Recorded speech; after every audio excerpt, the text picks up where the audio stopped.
فردا قراره برای 24 ساعت کامل اینترنتمو قطع کنم. میخوام ببینم میتونم دقیقاً شبیه روزهای سخت مردم ایران زندگی کنم و دووم بیارم، اما قرار نیست تو این چالش دست خالی باشم. هیچ میدونستید که میشه یه هوش مصنوعی قدرتمند شبیه چت جی پی تی رو کاملا آفلاین و رایگان روی سیستم خودتون داشته باشی؟ الان که هنوز چالش شروع نشده و اینترنت دارم، سری دانلودش میکنم تا فردا تنها سلاحم باشه و بتونم یه سری از کارهای شخصیمو انجام بدم. تو این ویدیو درگیر آموزش نصبش نمیشیم، اما میدونم که خیلی میتونه توی شرایطی که اینترنت نداریم به دردتون بخوره. پس با دقت تا آخرش با هم باش تا ببینی چیکار میکنم.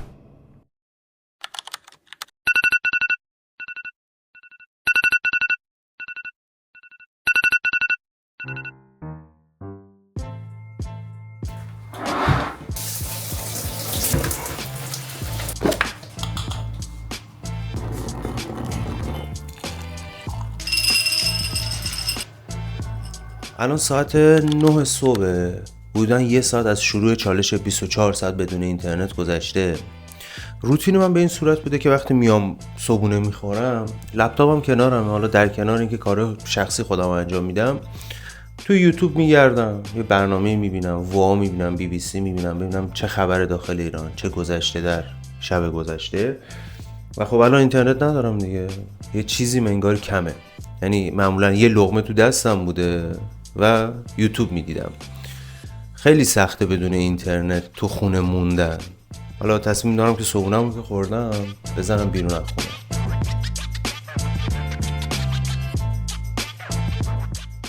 خب الان ساعت 10:30، 2 ساعت و نیم از چالشمون گذشته. من از خونه زدم بیرون، یه فضای سبز اینجاست، میخوام چند ساعت از روزمو اینجا بگذرونم. اینترنت هم که نداریم، نه مپ، نه نقشه که من تا اینجا برسم، نه ترافیک رو بتونیم چک کنیم، اسپاتیفای، یوتیوب، هیچی. با رادیو تا اینجا اومدم. راجع به موضوع میخواستم صحبت کنم، راجع به اینترنت سفید، اینترنت پرو مکس، این چیزی که خبرش رو چند روز پیش خوندم داخل ایران، چون مربوطه به همین ویدیومون که راجع به چالش اینترنته. اومدن الان برای یه سری افراد، یه سری شرکت ها این اینترنت پرو رو در دسترس قرار دادن. حالا هزینه‌ش هم خیلی بالاست، یعنی شما یک بسته 50 گیگابایتی رو فکر می‌کنم اپراتورها حدود 2,500,000 دارن به شما میفروشن. و از طرف یه نکته خیلی مهمی که وجود داره، بحث اینه که شما بخواید اینترنت پرو رو بگیرین، حالا من اینا چون من ایران نیستم واقعا اطلاعات زیادی ندارم، ولی تحقیقاتم اینجوری، بخواید این اینترنت پرو بگیری یه سامانه‌ای وجود داره، باید برید تو این سامانه احراز هویت کنی. این احراز هویتش خیلی سختگیرانه است، خیلی اطلاعات و جزئیات زیادی از شما میخواد، عکس میخواد، نمیدونم حساب میخواد، فلان میخواد، عکس حتی خانواده از شما میخواد که برای احراز هویت. خیلی توی بحث امنیتی حواستون باشه اگه میخواین اینترنت رو بگیرید. یه موضوع دیگه هم که داشتم بهش فکر میکردم، چون باز هم قرار نیست به همه بدن این اینترنت رو، با این که میگن احراز هویت، چون باید بفهمن شما کیم و آیا صلاح میدونن به شما اینترنت بدن. شما صاحب کسب و کاری، شما اینفلوئنسری، شما صاحب رسانه‌ای، اون موقع به شما اینترنت میدن، وگرنه به همه قرار نیست بدن. حالا بر فرض مثال که به شما اینترنت بدن، وقتی 60 میلیون ایرانی، 50 میلیون ایرانی، عام مردم اینترنت ندارن، خب اینترنت شما به چه درد میخوره؟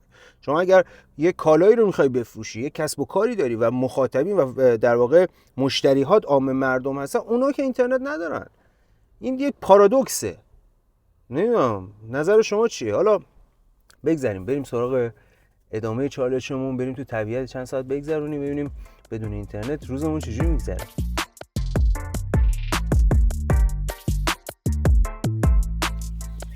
الان ساعت 1 بعد از ظهر، بودن 4-5 ساعته که از اینترنت استفاده نکردم. اومدم طبیعت، این نزدیک خونه است، یه قدمی بزنم دور بشم از فضای موبایل.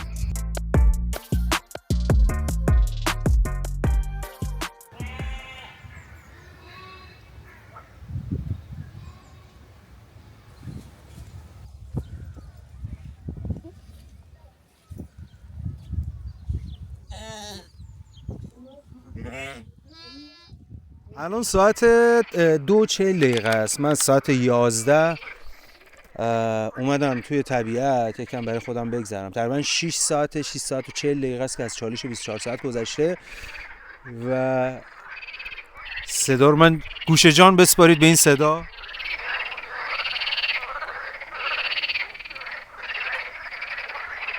صدای قورباغه‌ای این برکه. داشتم با خودم اینو فکر میکردم که خب ما حالا من به هر حال چالش دارم و یه مقدار تایمم آزادتره، یک شنبه است روزی که این ویدیو میگه اومدم طبیعت. ولی توی زندگی واقعی یا همیشه طبیعت وجود داره که آدم چند ساعت نصف روزشو با طبیعت بگذرونه؟ فکر نمی‌کنم چنین چیزی باشه و ما در طول روز واقعا به اینترنت نیاز داریم. اینجاست که من حالا یه چند ساعت دیگه هم که هستم تو این طبیعت برم خونه، به فکر اون سیستمی که اول ویدیو بهتون گفتم، هوش مصنوعی آفلاین، هوش مصنوعی که بدون اینترنت بیاد بالا، شما بتونید یه سری کارا رو باهاش انجام بدین. و خب استفاده از هوش مصنوعی برای منی که خیلی از هوش مصنوعی استفاده میکنم تو کارهای روزانه، میتونم باهاش یه سری از کارهامو توی شرایطی که اینترنت ندارم انجام بدم.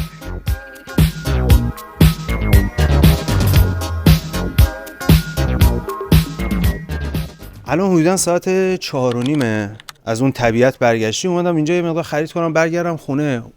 یه 8 ساعت و نیم از چالشمون گذشته. داشتم قیمت‌ها رو نگاه می‌کردم، یاد یه موضوعی افتادم، یه خبریو که تو ایران چند روز پیش خوندم. قراره مثل این که 4 تا 0 از پول ایران حذف بشه، یعنی این 10,000 تومانی قرار بشه 1 ریال. خب خیلی خبر بزرگی. من حالا نمیدونم واقعا الان شده داخل ایران این اتفاق افتاده یا به زودی قرار این اتفاق بیفته. ولی خب شما تصور کن تمام این کالاها و این قیمت‌هایی که سالیان سال بوده با واحد پولی ریال، با چند تا صفر، قرار یهو 4 تا از این صفرها کم بشه. یه هزینه خیلی زیادی باید، میلیون‌ها دلار یا میلیاردها تومان باید هزینه بشه که این دستگاه‌های پوز آپدیت بشه، این تابلوهای قیمتی آپدیت بشه، این اتیکت‌های قیمتی همه تغییر کنن. یا از طرفی شما تصور کن ذهن مردم 4 تا 0 که کم بشه، شما الان میری توی سوپری، توی فروشگاه خرید میکنی، یا میبینی خریدت شده 9 ریال، 5 ریال، 6 ریال و این فکر میکنی که همه چی ارزونه و بیشتر خرج میکنی، یعنی به نوعی جیبت خالی میشه بدونی که متوجه بشی و خیلی مشکلات دیگه. این من نمیدونم، فکر نمیکنم این دردی رو از اقتصاد این کشور بخواد حل کنه. مثل اینه که یه ماشین تصادفی رو باید بیای بدنش رو رنگ کنه، اون موتور اقتصاد باید تعمیر بشه. عجیبه، نمیدونیم. بریم سراغ ادامه چالش.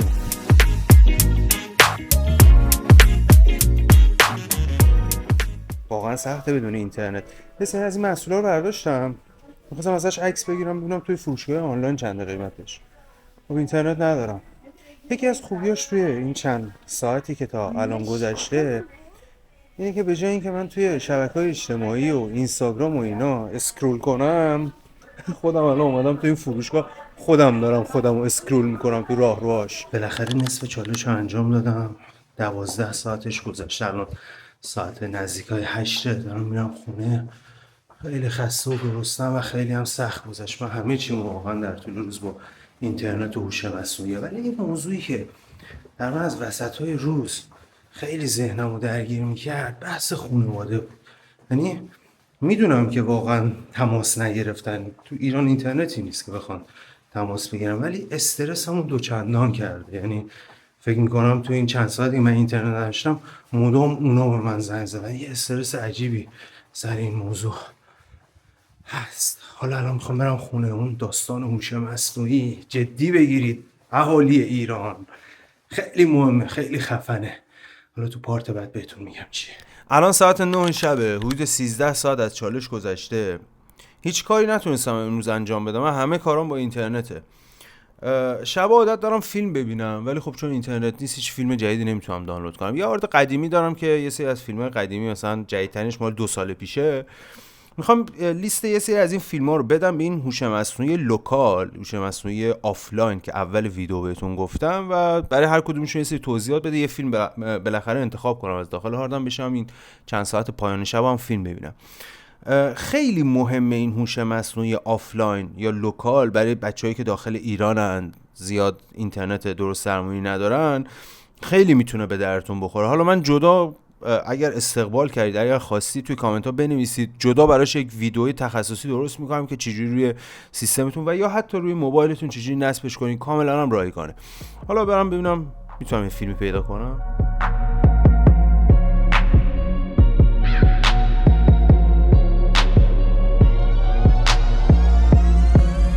ساعت 11 شب 15 ساعت از چالش گذشته و دارم میخوام. و یه سوال دارم از مسئولین، چرا برای داشتن حق طبیعیمون باید انقدر هزینه کنیم؟ باید انقدر زجر بکشیم؟ خب چالش 24 ساعت هم تموم شد. البته الان 12 ظهره، یه چند ساعت هم ازش گذشته. من که سعی کردم به خودم بد نگذرونم، ولی داشتم به این فکر میکردم که اگر به جای این 24 ساعت 2 ماه یا بیشتر بود، دقیقاً مثل شرایط داخل ایران، چه اتفاقی میافتاد؟ قطعا باید در به در دنبال VPN میگشتم، یا به جای یوتیوب باید از بله استفاده میکردم و طبیعی ترین حقم باید به بیکیفیت ترین حالت ممکن دریافت میکردم. ما داخل ایران این همه مهندس و متخصص خفن داریم که میتونن با شبکه و اینترنت چنین کاری بکنن، طبقاتیش بکنن، اینجوری محدودش بکنن. چرا واقعا تو راه درست ازش استفاده نکنیم؟